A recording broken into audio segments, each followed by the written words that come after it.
Good morning. This morning I want to talk to you about energies and frequencies and vibrations. We are now called to go into a new time frame in the history of mankind, which to me is the greatest that we are now in. It is giving us the opportunity to shape the old cloak, to shape the old Adam and step into the new. This is what is happening now. And a lot of us have had to leave our old lives behind and literally start a new life.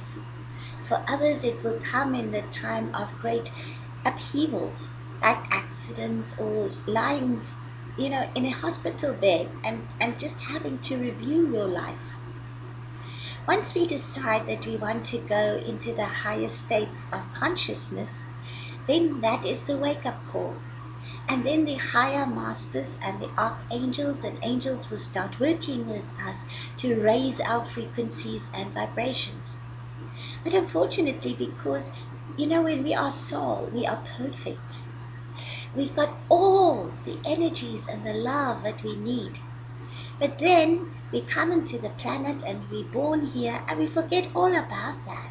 We forget our own greatness, our own magnificence, all our talents and abilities. That's why I love doing soul readings, because it empowers the soul. It reminds the soul of the essence of who and what she or he really is and what they're capable of. Once we know that, we can step up higher and higher in frequencies and get more and more in tune with our own soul and the group soul, because the group soul overlights us, and we have an overlighting master who helps us with ideas, with inspirations, with guidance, etc. The only thing is that when we go into this whole thing of wanting to raise our vibrations, the old cannot go on that, because energies, the higher your energies is, the higher your vibration and frequency, and it becomes like a two-edged sword. A lot of people say, well, why can't I just step up like booms and I'm and here in the top ladder? I'm sorry, that doesn't work, because it's like a flame. It will burn you. It will burn you to cinders.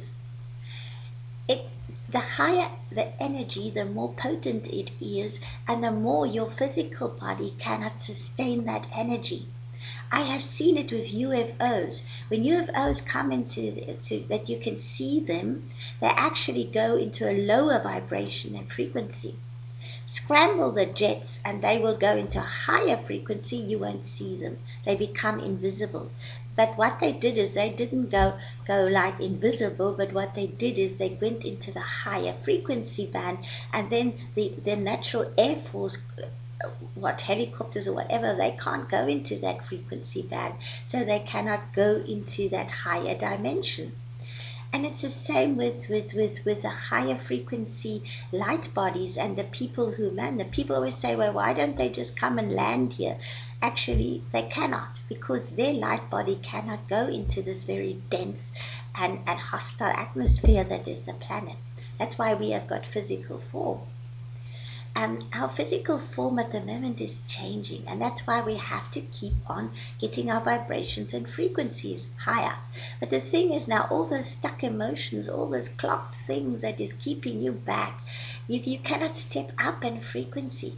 That's why it's often painful to go into those memory banks and confront them. But the only way you're going to get rid of that memory is by standing and staring it in the face. Those are all your dragons. Your dragon is there actually to remind you and say, come on, acknowledge me, acknowledge my shadow, acknowledge that I'm here.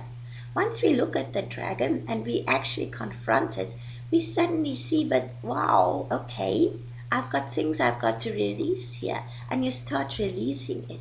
And then the dragon becomes your friend. Once you have faced the dragon and you've kissed it, then the dragon goes away.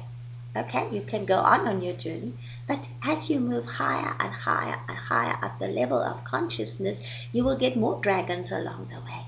That is because it's refining you, it's refining your soul, it's it's honing your strength and capabilities. So you can wield that sword. But remember that any sword you wield, it doesn't matter what energies you work with, it's a two-edged sword. You can either use it for good or for bad. The choice is yours. That's why you have free will. And gee, I love it because the more I grow in consciousness, the more I get connected to my own higher self. And I love it. It empowers me in ways I've never ever imagined. And I wish you would all go onto this journey because it's just so much worthwhile. Thank you. Have a lovely day.